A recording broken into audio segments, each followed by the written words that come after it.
ಜೈಪುರ್ ರಾಜ್ಯ ಒಂದು ಸುಂದರವಾದ ರಾಜ್ಯ. ಈ ಊರಿನ ಸುತ್ತಮುತ್ತಲೂ ಕಾಡು, ಬೆಟ್ಟ ಗುಡ್ಡಗಳು, ಜಲಪಾತ ಮತ್ತೆ ನದಿಗಳಿತ್ತು. ಇದೆಲ್ಲ ಇರೋದ್ರಿಂದ ಈ ಊರು ತುಂಬಾ ಸುಂದರವಾಗಿ ಕಾಣಿಸ್ತಾ ಇತ್ತು. ನಮ್ಮ ಕೀರ್ಪುರ್ ಅಂತೂ ಎಷ್ಟು ಸುಂದರವಾಗಿದೆ ಅಂದ್ರೆ ನಾನು ಸತ್ ಮೇಲೂ ಕೂಡ ಇಲ್ಲೇ ಇರೋದಕ್ಕೆ ಇಷ್ಟಪಡ್ತೀನಿ. ಹೀಗೆಲ್ಲ ಯಾಕೆ ಮಾತಾಡ್ತಾ ಇದ್ದೀರಾ ಮಹಾರಾಜರೇ? ನಿಜಾನೇ ಹೇಳ್ತಾ ಇದೀನಿ. ನಮ್ಮ ರಾಜ್ಯ ಯಾವ ಸ್ವರ್ಗಕ್ಕಾದ್ರೂ ಕಡಿಮೆ ಇದೆಯಾ? ಇಲ್ಲ ಮಹಾರಾಜರೇ, ನಾನೇನ್ ಹೇಳ್ತೀನಿ ಅಂದ್ರೆ ಇಷ್ಟೊಂದು ಸೌಂದರ್ಯತೆ ಸ್ವರ್ಗದಲ್ಲಿ ಕೂಡ ಇರಲ್ಲ. ನಮ್ ರಾಜ್ಯದಲ್ಲಿ ಇದ್ದಷ್ಟು. ಆದ್ರೆ ಇದೇ ಸೌಂದರ್ಯತೆ ನಮ್ ರಾಜ್ಯಕ್ಕೆ ಒಂದು ಕಂಟಕದ ತರ ಆಗ್ ಹೋಗಿದೆ. ಈ ವಿಷಯದ ಬಗ್ಗೆ ನನಗೂ ನೋವಿದೆ ಮಹಾರಾಣಿ. ಇದರ ಸೌಂದರ್ಯ ಒಂದು ದಿನ ನಮ್ಮ ರಾಜ್ಯದಲ್ಲಿರೋ ಜನರಿಗೆ ಶತ್ರು ಆಗ್ಲಿಲ್ಲ ಅಂದ್ರೆ ಸಾಕು. ಯಾವಾಗ ನಮ್ಮ ಪಕ್ಕದ ರಾಜ್ಯದ ರಾಜನಿಗೆ ನಮ್ಮ ರಾಜ್ಯದ ಸೌಂದರ್ಯದ ಬಗ್ಗೆ ಅವನಿಗೆ ಗೊತ್ತಾಗುತ್ತೋ ಆಗ ಅವನು ನಮ್ಮ ರಾಜ್ಯದ ಮೇಲೆ ಕಬ್ಜಾ ಮಾಡಕ್ಕೆ ಪ್ರಯತ್ನ ಪಡ್ತಾನೆ. ಕೇವಲ ಪ್ರಯತ್ನ ಅಷ್ಟೇ ಮಾಡ್ಬೋದು ಮಹಾರಾಜರೇ. ನೀವ್ ಇರೋವರೆಗೂ ಯಾವ ಶತ್ರು ಕೂಡ ನಮ್ ರಾಜ್ಯಕ್ಕೆ ತೊಂದರೆ ಕೊಡಕ್ಕೆ ಸಾಧ್ಯ ಇಲ್ಲ. ಆದ್ರೆ ನನಗೀಗ ತುಂಬಾನೇ ವಯಸ್ಸಾಯ್ತು ಮಹಾರಾಣಿ. ನಾನ್ ಎಲ್ಲಿವರೆಗೂ ನಮ್ಮ ರಾಜ್ಯನ ಕಾಪಾಡ್ಬೋದು ಅಂತ ನೀನೇ ಹೇಳು. ಈಗ ನನಗೆ ರಾಜಗದ್ದುಗೆಗೆ ಉತ್ತರಾಧಿಕಾರಿ ಒಬ್ಬ ಬೇಕು. ಮಹಾರಾಜನ ಮಾತ್ ಕೇಳಿ ರಾಣಿ ಕಣ್ಣಲ್ಲಿ ಕಣ್ಣೀರ್ ಬಂತು. ಯಾಕಂದ್ರೆ ಆ ರಾಜ್ಯಕ್ಕೆ ಅವಳು ಉತ್ತರಾಧಿಕಾರಿ ಕೊಡಕ್ ಆಗ್ಲಿಲ್ಲ ಅಂತ. ಮಹಾರಾಜ ತುಂಬಾ ಧೈರ್ಯವಂತನಾಗಿದ್ದ. ಆದ್ರೆ ಈಗ ಅವನ ವಯಸ್ಸು ದಿನ ದಿನ ಹೆಚ್ಚಿಗೆ ಆಗ್ತಾ ಇತ್ತು. ಈಗ ನೀವು ಇನ್ನೊಂದು ಮದ್ವೆ ಮಾಡ್ಕೋಬೇಕು ಮಹಾರಾಜರೇ. ಇದು ನಮ್ ರಾಜ್ಯಕ್ಕೆ ತುಂಬಾ ಒಳ್ಳೇದು. ನನ್ನನ್ನ ಕ್ಷಮಿಸ್ಬಿಡಿ. ನಾನ್ ನಿಮಗೆ ನಿಮ್ ಕುಟುಂಬಕ್ಕೆ ವಂಶಾಭಿವೃದ್ಧಿನ ಕೊಡಕ್ ಆಗ್ಲಿಲ್ಲ. ಹೀಗ್ ಹೇಳ್ತಾ ಹೇಳ್ತಾ ರಾಣಿ ಕಣ್ಣಿಂದ ಕಣ್ಣೀರ್ ಬಂತು. ನೀವು ಈ ರೀತಿ ಕಣ್ಣೀರು ಸುರಿಸಬೇಡಿ ಮಹಾರಾಣಿ. ನೀವು ನಮಗೆ ವಾರಸುದಾರನನ್ನ ಕೊಟ್ಟಿಲ್ಲ. ಇದರಲ್ಲಿ ತಮ್ಮ ತಪ್ಪು ಏನೂ ಇಲ್ಲ. ಅದೆಲ್ಲವೂ ದೇವರ ಇಚ್ಛೆಯಾಗಿತ್ತು. ಅವರಿಗೆ ಯಾವಾಗ ಬೇಕೋ ಜನರಿಗೆ ಖುಷಿಯನ್ನು ಕೊಡುತ್ತಾರೆ. ಯಾವಾಗ ಖುಷಿಯನ್ನು ಹಿಂಪಡೆಯಬೇಕೋ ಆಗ ಪಡೆಯುತ್ತಾರೆ. ಮಹಾರಾಜರೇ ಸರಿಯಾಗಿ ಹೇಳಿದ್ರಿ. ನಾವೀಗ ತುಂಬಾ ಸಮಯವನ್ನ ಕಳಿಬಾರ್ದು.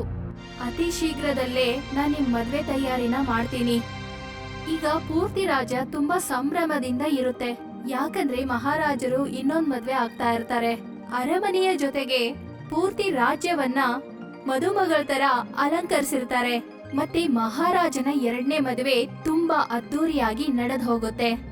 ಹೇ ದೇವರೇ, ನನಗೆ ಪೂರ್ತಿಯಾಗಿ ನಂಬಿಕೆ ಇದೆ ಈ ಬಾರಿ ನನ್ನ ರಾಜ್ಯಕ್ಕೋಸ್ಕರ ಉತ್ತರಾಧಿಕಾರಿ ಸಿಗ್ತಾನೆ ಅಂತ. ಹಾಗೆ ನೋಡ್ತಾ ನೋಡ್ತಾ ಮಹಾರಾಜನ ಎರಡನೇ ಮದ್ವೆ 2 ವರ್ಷಗಳಿಗಿಂತ ಮೀರ್ ಹೋಗುತ್ತೆ. ಆದ್ರೆ ಎರಡನೇ ಹೆಂಡತಿಯಿಂದ ಕೂಡ ಮಹಾರಾಜರಿಗೆ ಯಾವುದೇ ಮಕ್ಕಳಾಗಲ್ಲ. ನನಗೆ ಯಾಕೋ ನಾನೇ ಅಭಾಗ್ಯವಂತ ಅನ್ನಿಸ್ತಿದೆ. ಅದಕ್ಕೆ ದೇವರು ಕೂಡ ನನ್ನ ಮೇಲೆ ತನ್ನ ದಯೆ ತೋರಿಸ್ತಾ ಇಲ್ಲ. ಇಲ್ಲ ಮಹಾರಾಜರೇ, ಆ ತರ ಏನೂ ಇಲ್ಲ. ಎರಡನೇ ಮದ್ವೆಯಿಂದ ಕೂಡ ನಿಮ್ಗೆ ಸಂತಾನ ಸಿಗ್ಲಿಲ್ಲ. ನನಗೆ ನಂಬಿಕೆ ಇದೆ ಆದಷ್ಟು ಬೇಗ ಇದಕ್ಕೆ ಬೇಕಾಗಿರೋ ಉತ್ತರಾಧಿಕಾರಿ ಸಿಕ್ಕೇ ಸಿಗುತ್ತಾನೆ ಅಂತ. ಯಾಕಂದ್ರೆ ಈಗ ನನ್ನ ಶರೀರ ಕೂಡ ನಿಧಾನವಾಗಿ ನನ್ನ ಕೈ ಬಿಡ್ತಾ ಇದೆ ಮಹಾರಾಣಿ. ಮಹಾರಾಜರು ಜೋರಾಗಿ ಕೆಮ್ಮೋಕೆ ಶುರು ಮಾಡ್ತಾರೆ. ನೀವು ಹುಷಾರಿದ್ದೀರಿ ಅಲ್ವಾ? ಹಾ, ಹುಷಾರಾಗಿದ್ದೀನಿ. ಆದ್ರೆ ನನ್ನ ಮನಸ್ಸು ಸರಿಯಾಗಿಲ್ಲ. ನೀವು ನಮ್ಮ ರಾಜ್ಯಕ್ಕೆ ಒಂದು ಘೋಷಣೆಯನ್ನ ಮಾಡಬೇಕು. ಯಾವುದೇ ವ್ಯಕ್ತಿ ಹೇಗಾದ್ರೂ ನನ್ನ ಮನಸ್ಸಿಗೆ ಖುಷಿಯನ್ನ ಕೊಟ್ರೆ ನಾನು ಅವನಿಗೆ ಬಹುಮಾನದ ರೂಪದಲ್ಲಿ ರಾಜನನ್ನಾಗಿ ಮಾಡ್ತೀನಿ. ಆಯ್ತು ಮಹಾರಾಜರೇ, ನಿಮ್ಮ ಸಂದೇಶ ಪ್ರತಿ ರಾಜ್ಯಕ್ಕೂ ನಾನು ತಲುಪಿಸ್ತೀನಿ. ಈಗ ರಾಣಿ ಹೇಳಿಕೆಯಿಂದ ಕೆಲವು ಸಂದೇಶ ಕೊಡುವವರು ಪೂರ್ತಿ ರಾಜ್ಯದಲ್ಲಿ ರಾಜನ ಆದೇಶವನ್ನು ತಲುಪಿಸ್ತಾರೆ. ಯಾರು ಮಹಾರಾಜನ ಮನಸ್ಸನ್ನ ಖುಷಿ ಪಡಿಸ್ತಾರೋ ಅವರು ಈ ರಾಜ್ಯದ ರಾಜನಾಗುತ್ತಾರೆ. ಈ ವಿಷಯವನ್ನ ಕೇಳಿಸ್ಕೊಂಡು ಊರಿನ ಎಲ್ಲ ಜನರು ಬೇರೆ ಬೇರೆ ರೀತಿಯಲ್ಲಿ ಪ್ರಯತ್ನ ಪಡ್ತಾರೆ. ಇದನ್ನ ತಗೊಳ್ಳಿ ಮಹಾರಾಜರೇ, ಈ ಸುಗಂಧವಾದ ಹೂಗಳ ಮಾಲೆಯನ್ನ ಹಾಕೊಳ್ಳಿ. ಇಂಥ ಹೂಗಳನ್ನು ನಾನು ಇಲ್ಲಿವರೆಗೂ ನೋಡಿಲ್ಲ. ಮಹಾರಾಜರೇ, ನಾನು ಈ ಹೂಗಳನ್ನ ಹಿಮಾಲಯ ಪರ್ವತದಿಂದ ನಿಮ್ಗೋಸ್ಕರ ತಂದಿದ್ದೀನಿ. ಆ ವ್ಯಕ್ತಿ ಮಹಾರಾಜನ ಕತ್ತಲ್ಲಿ ಹೂವಿನ ಹಾರ ತಂದು ಹಾಕ್ತಾನೆ. ಆದ್ರೆ ಮಹಾರಾಜನ ಮನಸ್ಸಿಗೆ ಖುಷಿ ಆಗೋದಿಲ್ಲ. ಮತ್ತೆ ಆ ವ್ಯಕ್ತಿ ಅಲ್ಲಿಂದ ಹೊರಟು ಹೋಗ್ತಾನೆ. ಮತ್ತೆ ಇನ್ನೊಬ್ಬ ವ್ಯಕ್ತಿ ಅಲ್ಲಿಗೆ ಬರ್ತಾನೆ. ಇದನ್ನ ತಗೊಳ್ಳಿ ಮಹಾರಾಜರೇ, ನಾನು ಈ ವಸ್ತ್ರಗಳನ್ನ ನಿಮ್ಗೋಸ್ಕರ ಮಾಡಿದ್ದೀನಿ. ಚಳಿಗಾಲದಲ್ಲೂ ಕೂಡ ನಿಮ್ಮನ್ನ ತುಂಬಾ ಬೆಚ್ಚಗಿಡುತ್ತೆ. ಆ ವ್ಯಕ್ತಿ ಮಹಾರಾಜನ್ಗೆ ಕೋಟ್ ಕೊಡ್ತಾನೆ. ಆದ್ರೆ ಮಹಾರಾಜನ್ಗೆ ಆ ಕೋಟಿಂದ ಕೂಡ ಸಂತೋಷ ಆಗೋದಿಲ್ಲ. ಆ ವ್ಯಕ್ತಿ ಕೂಡ ಅಲ್ಲಿಂದ ಹೊರಟು ಹೋಗ್ತಾನೆ. ಈಗ ಮೂರನೇ ವ್ಯಕ್ತಿ ಮಹಾರಾಜನ ಹತ್ರ ಬರ್ತಾನೆ. ಅವನ್ ಕೈಯಲ್ಲಿ ದೊಡ್ಡದಾದ ಮಡಿಕೆ ಇತ್ತು. ಆ ಮಡಿಕೆನ ಮಹಾರಾಜನ ಮುಂದೆ ಹೋಗಿಡ್ತಾನೆ. ಇದನ್ನ ತಗೊಳ್ಳಿ ಮಹಾರಾಜರೇ, ಇದು ನನ್ನ ಕಡೆಯಿಂದ ಈ ಚಿಕ್ಕ ಕಾಣಿಕೆಯನ್ನ ಸ್ವೀಕರಿಸಿ. ರಾಜ ಆ ಮಡಿಕೆ ಹತ್ರ ಬರ್ತಾನೆ. ಏನಿದೆ ಈ ಮಡಿಕೆಯಲ್ಲಿ, ನೀವೇ ನೋಡ್ಕೊಳ್ಳಿ ಮಹಾರಾಜರೇ. ರಾಜ ತನ್ನ ಕೈಯನ್ನ ಆ ಮಡಿಕೆ ಒಳಗಡೆ ಹಾಕ್ತಾನೆ. ಅದರಿಂದ ಬಂಗಾರ, ಚಿನ್ನದ ನಾಣ್ಯಗಳು ಮತ್ತೆ ಕೆಲವು ಚಿನ್ನದ ಸರಗಳನ್ನ ಹೊರಗೆ ತೆಗಿತಾನೆ. ಇದೆಲ್ಲ ಏನು ಮಹಾರಾಜರೇ? ಇದೆಲ್ಲ ನನ್ನ ಮತ್ತು ನನ್ನ ಪೂರ್ವಜರು ಸಂಪಾದಿಸಿರೋ ಆಭರಣಗಳು. ಅದನ್ನ ನಿಮ್ಗೆ ಅರ್ಪಣೆ ಮಾಡೋಕ್ಕೋಸ್ಕರ ತಂದಿದ್ದೀನಿ. ನನಗೆ ಈ ರೀತಿ ಅಪೇಕ್ಷೆ ಯಾವುದು ಕೂಡ ಇರ್ಲಿಲ್ಲ. ಮತ್ತೆ ಇದೆಲ್ಲ ನೀವು ಕಷ್ಟಪಟ್ಟು ದುಡ್ದಿರುವಂತ ವಸ್ತುಗಳು. ನಾನಿದ್ನ ಯಾವುದೇ ಕಾರಣಕ್ಕೂ ಸ್ವೀಕರಿಸಕ್ಕಾಗಲ್ಲ. ತಗೊಂಡೋಗು ಇದನ್ನ. ಆ ವ್ಯಕ್ತಿ ತನ್ನ ಮಡಿಕೆನ ತಗೊಂಡು ಅಲ್ಲಿಂದ ಹೊರಟು ಹೋಗ್ತಾನೆ. ಇದೇ ತರ ತುಂಬಾ ವ್ಯಕ್ತಿಗಳು ಬಂದ್ ಹೋಗ್ತಾರೆ. ಮಹಾರಾಜನ ಮನ್ಸನ್ನ ಗೆಲ್ಲೋಕೆ ಪ್ರಯತ್ನ ಪಡ್ತಾರೆ, ಆದ್ರೆ ರಾಜನ್ ಮನ್ಸನ್ನ ಯಾರು ಗೆಲ್ಲಲ್ಲ. ನನಗನ್ಸುತ್ತೆ ನಾನು ಯಾವತ್ತಿಗೂ ಖುಷಿಯನ್ನಂತೂ ನೋಡಲ್ಲ ಅಂತ. ಆಗ ಒಬ್ಬ ಅಡಿಗೆಯವನು ಅರಮನೆಗೆ ಬರ್ತಾನೆ. ಇಲ್ಲ ಮಹಾರಾಜರೇ, ವಿಷಯ ಅದಲ್ಲ. ನಾನ್ ನಿಮ್ಮನ್ನ ಖುಷಿ ಪಡಿಸ್ತೇನೆ. ಈಗ ನೀನೇನ್ ತಗೊಂಡ್ ಬಂದಿದ್ಯಾ ನನ್ನನ್ನ ಖುಷಿ ಪಡಿಸಕ್ಕೋಸ್ಕರ? ನಾನು ಏನು ತಗೊಂಡ್ ಬಂದಿಲ್ಲ ಮಹಾರಾಜರೇ. ಅದರ ಬದಲಿಗೆ ನಿಮ್ಮನ್ನ ನನ್ ಜೊತೆ ಕರ್ಕೊಂಡು ಹೋಗಕ್ಕೆ ಅಂತ ಬಂದಿದ್ದೀನಿ.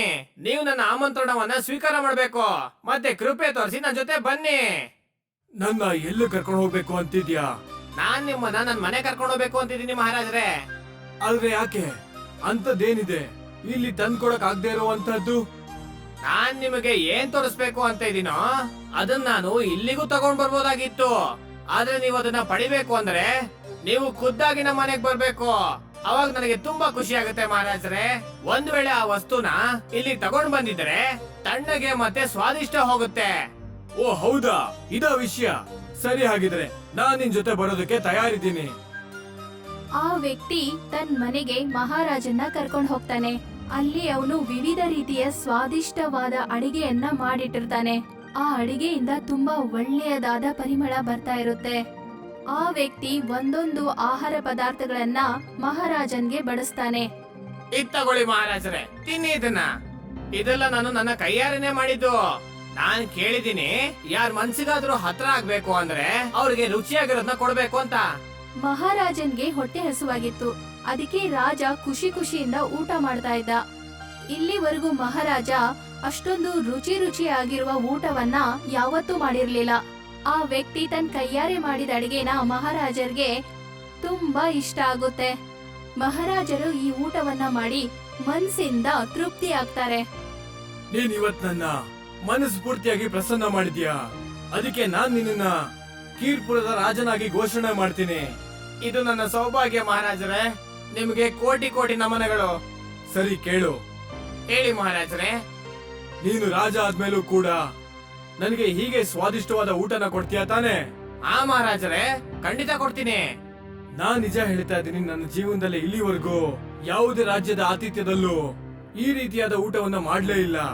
ಮತ್ತೆ ನಮ್ಮ ಅರಮನೆಯಲ್ಲಿರೋ ಯಾವುದೇ ಅಡಿಗೆ ಭಟ್ಟನ ಕೈಯಲ್ಲಿ ಕೂಡ ಈ ತರ ರುಚಿ ನೋಡಿಲ್ಲ. ನಿನ್ ಕೈಯಲ್ಲಿ ಇದ್ದಂಥದ್ದು.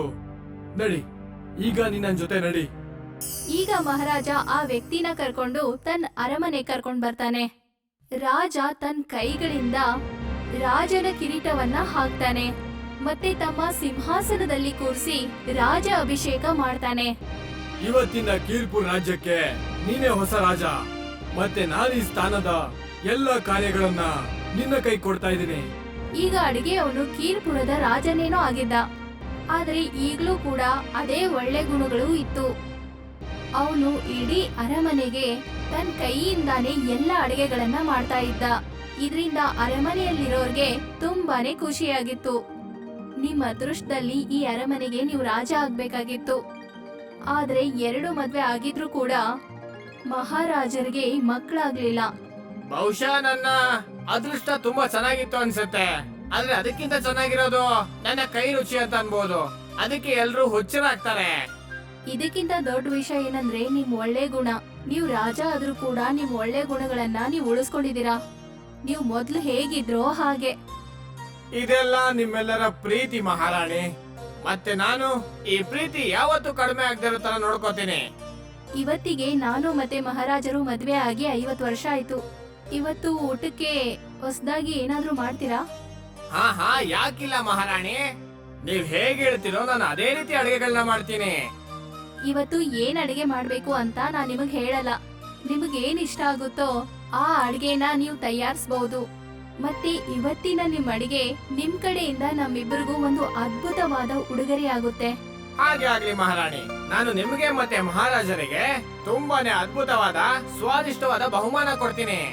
ಆ ಹೊಸ ರಾಜ ಬೆಳಿಗ್ಗೆಯಿಂದ ರಾತ್ರಿ ಊಟಕ್ಕೆ ಅಡಿಗೆ ಮಾಡಕ್ಕೆ ಶುರು ಮಾಡ್ತಾನೆ. ಅವನು ಶ್ರಮ ಪಟ್ಟು ಪ್ರೀತಿಯಿಂದ ಎಲ್ರಿಗೂ ಅಡಿಗೆ ಮಾಡ್ತಾನೆ. ಮತ್ತೆ ರಾತ್ರಿ ಆಗೋಕ್ಕಿಂತ ಮುಂಚೆನೆ ಅವನು ಎಲ್ಲ ಅಡಿಗೆಗಳನ್ನ ತಯಾರು ಮಾಡ್ತಾನೆ. ಅರಮನೆ ಒಳಗಡೆ ಹೋಗಿ ಮತ್ತೆ ಊಟದ ಆಮಂತ್ರಣ ಎಲ್ರಿಗೂ ಕೊಡ್ತಾನೆ.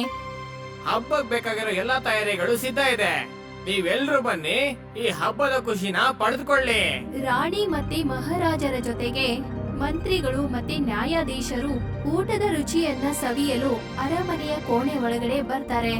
ಮತ್ತೆ ಹೊಸ ರಾಜ ಎಲ್ರಿಗೂ ತನ್ನ ಕೈಯಿಂದಾನೇ ಊಟವನ್ನ ಬಡಿಸ್ತಾನೆ. ಈ ನಿಮ್ಮ ಉಡುಗೊರೆಯನ್ನ ನಾನು ಯಾವತ್ತೂ ಮರೆಯಲ್ಲ. ನಾನು ಇವತ್ತಿನವರೆಗೂ ಈ ತರದ ಉಡುಗೊರೆನೇ ನೋಡಿಲ್ಲ. ಇದಂತೂ ನನ್ನ ಸೌಭಾಗ್ಯ ಮಹಾರಾಣಿ. ನಿಮ್ಮಿಬ್ಬರಿಗೂ ನಾನು ಉಪಹಾರ ಕೊಡುವಂತ ಅವಕಾಶ ಸಿಕ್ಕಿರೋದು. ರಾಣಿ ಮತ್ತೆ ಮಹಾರಾಜರ ಜೊತೆ ಎಲ್ಲ ನ್ಯಾಯಾಧೀಶರು ಕೂಡ ಹೊಟ್ಟೆ ತುಂಬಾ ಊಟ ಮಾಡ್ತಾರೆ. ಕೀರ್ಪುರ್ ರಾಜ್ಯದಲ್ಲಿ ಎಲ್ಲಾನು ಸರಿಯಾಗಿ ನಡೀತಾ ಇತ್ತು. ಆದರೆ ಇದ್ದಕ್ಕಿದ್ದಂತೆ ಶತ್ರುಗಳ ಸೈನ್ಯ ಕೀರ್ಪುರ್ ರಾಜ್ಯದ ಮೇಲೆ ಆಕ್ರಮಣ ಮಾಡ್ತಾರೆ. ಇದನ್ನ ನೋಡಿ ಎಲ್ಲಾ ಜನರು ಹೆದರ್ಕೊಳ್ತಾರೆ. ಆಗ ಹೊಸ ಅಡಿಗೆ ರಾಜ ಭಯ ಪಡ್ದೆ ಆ ಶತ್ರುಗಳನ್ನ ಎದುರಿಸಕ್ಕೆ ತಾನೊಬ್ನೇ ಭಯ ಪಡ್ದೆ ಹೋಗ್ತಾನೆ. ಇದೇನಿದು ರಾಜ, ನೀನು ಒಬ್ನೇ ಯಾವುದೇ ಆಯುಧಗಳಿಲ್ದೆ ನಮ್ ಜೊತೆ ಯುದ್ಧ ಮಾಡಕ್ ಬಂದಿದ್ಯಾ? ಯಾಕೆ ನಿನ್ನ ಸೈನಿಕರು ಹೆದರ್ಕೊಂಡು ಓಡೋದ್ರ? ಇಲ್ಲ, ನನ್ನ ಸೈನಿಕರು ಎಲ್ಲೂ ಹೆದರ್ಕೊಂಡು ಓಡು ಹೋಗಿಲ್ಲ. ನಾನ್ ನಿಮ್ ಜೊತೆ ಇಲ್ಲಿಗೆ ಯುದ್ಧ ಮಾಡಕ್ಕೂ ಬಂದಿಲ್ಲ. ಮತ್ತೇನು ಹೋರಾಡ್ದೇನೆ ಸೋಲ ಒಪ್ಕೊಳಕ್ ಬಂದಿದ್ಯಾ? ಇಲ್ಲ, ಆ ರೀತಿನೂ ಅಲ್ಲ. ನಾನ್ ಅನ್ಕೊಂಡೆ ನೀವು ತುಂಬಾ ದೂರದಿಂದ ಸವಾರಿ ಮಾಡ್ಕೊಂಡೇ ಬಂದಿದ್ದೀರಾ ಅಂತ. ತುಂಬಾ ಸುಸ್ತಾಗಿರ್ಬೇಕು. ನೀವ್ ಯಾಕೆ ಈ ಯುದ್ಧದ ವಿಚಾರನ ಬಿಟ್ಟು ವಿಶ್ರಾಂತಿ ತಗೋಬಾರ್ದು? ಮತ್ತೆ ನಾನ್ ನಿಮ್ಗೆ ನನ್ನ ಕೈಯಾರೆ ಮಾಡಿರೋ ಅಂತ ಸ್ವಾದಿಷ್ಟ ಅಡಿಗೆಗಳನ್ನ ಕೊಡ್ತೀನಿ. ಇದ್ ನೀನೇನ್ ಮಾತಾಡ್ತಿದ್ಯಾ ರಾಜ? ನೀನು ನಿನ್ನ ಶತ್ರುಗಳಿಗೆ ಭೋಜನ ಮಾಡ್ತೀಯ, ಅದು ನಿನ್ನ ಕೈಯಾರೆ. ಇದರಲ್ಲಿ ನಿನ್ನ ಕುತಂತ್ರ ಏನು ಇಲ್ಲ ತಾನೆ? ಹಾ, ನಾನು ನನ್ನ ಕೈಯಾರೆ ಮಾಡ್ತೀನಿ. ಮತ್ತೆ ನಾನು ಎಲ್ಲಿವರೆಗೂ ನಿಮ್ನ ಶತ್ರು ಅನ್ಕೊಳ್ಳೋದಿಲ್ವೋ, ನೀವು ನನ್ನ ಶತ್ರು ಆಗಕ್ ಸಾಧ್ಯ ಇಲ್ಲ. ಇದರಲ್ಲಿ ನನ್ನ ಯಾವುದೇ ಕುತಂತ್ರ ಇಲ್ಲ. ನೀವು ನನ್ನ ನಂಬೋದು. ಆ ಶತ್ರು ರಾಜ ತುಂಬಾ ದೂರದಿಂದ ಬಂದಿರೋದಕ್ಕೆ ಅವನ್ಗೆ ಹಸಿವಾಗಿತ್ತು. ಅದಕ್ಕೆ ಅವನು ತನ್ನ ಎಲ್ಲ ಸೈನ್ಯವನ್ನ ಕರ್ಕೊಂಡು ಹೊಸ ಅಡಿಗೆ ರಾಜನ್ ಜೊತೆ ಅರಮನೆಗೆ ಬರ್ತಾನೆ. ಆಗ ಅಲ್ಲಿ ಹೊಸ ಅಡಿಗೆ ರಾಜ ತನ್ನ ಕೈಯಿಂದ ಎಲ್ರಿಗೂ ರುಚಿ ರುಚಿಯಾಗಿ ಅಡಿಗೆ ತಯಾರು ಮಾಡ್ತಾನೆ. ಈ ಭೋಜನದಲ್ಲಿ ವಿಷ ಏನು ಹಾಕಿಲ್ಲ ತಾನೆ ನೀವು? ಅಡಿಗೆ ರಾಜ ಎಲ್ಲ ಅಡಿಗೆಗಳನ್ನ ತನ್ನ ಕೈಯಿಂದ ಮೊದಲು ರುಚಿ ನೋಡ್ತಾನೆ. ಆಗ ಶತ್ರು ರಾಜನ ಅನುಮಾನ ದೂರ ಆಗುತ್ತೆ. ಅದಾದ ನಂತರ ಶತ್ರುಗಳ ರಾಜ ತುಂಬಾ ಖುಷಿಯಿಂದ ವಿವಿಧ ರೀತಿಯ ಅಡಿಗೆಗಳನ್ನ ಹೊಟ್ಟೆ ತುಂಬಾ ಊಟ ಮಾಡ್ತಾನೆ. ನಮ್ಗೆ ನೀವು ನಿಮ್ಮ ಕೈಯಾರೆ ಮಾಡಿರುವಂತ ಭೋಜನ ತುಂಬಾ ಇಷ್ಟ ಆಯ್ತು ಮಹಾರಾಜ. ಮತ್ತೆ ನಿಮ್ಮ ಈ ಸೇವೆನ ನೋಡಿ ನಾನು ಯುದ್ಧದ ವಿಚಾರನ ಮರೆತು ಬಿಡ್ತೀನಿ. ಮತ್ತೆ ನಿಮ್ಮ ಜೊತೆ ಗೆಳತನ ಮಾಡೋದಕ್ಕೆ ನಿರ್ಧಾರ ಮಾಡಿದ್ದೀನಿ. ಹೀಗೆ ಅಡಿಗೆ ಮಾಡುವ ಚಾತುರ್ಯತೆಯಿಂದ ಮತ್ತೆ ತನ್ನ ಶಕ್ತಿ ಮತ್ತೆ ಬುದ್ಧಿವಂತಿಕೆಯಿಂದ ಹೊಸ ಅಡಿಗೆ ರಾಜ ಎಷ್ಟೊಂದು ಯುದ್ಧಗಳನ್ನ ನಿಲ್ಲಿಸಿ ಶತ್ರುಗಳನ್ನು ಸಹ ಗೆಳೆಯರನ್ನಾಗಿ ಮಾಡ್ಕೊಳ್ತಾ ಇದ್ದ. ಇದರಿಂದ ಪ್ರಪಂಚದಾದ್ಯಂತ ಅಡುಗೆ ರಾಜ ಎಂಬ ಹೆಸರಿನಿಂದ ಪ್ರಸಿದ್ಧನಾದ.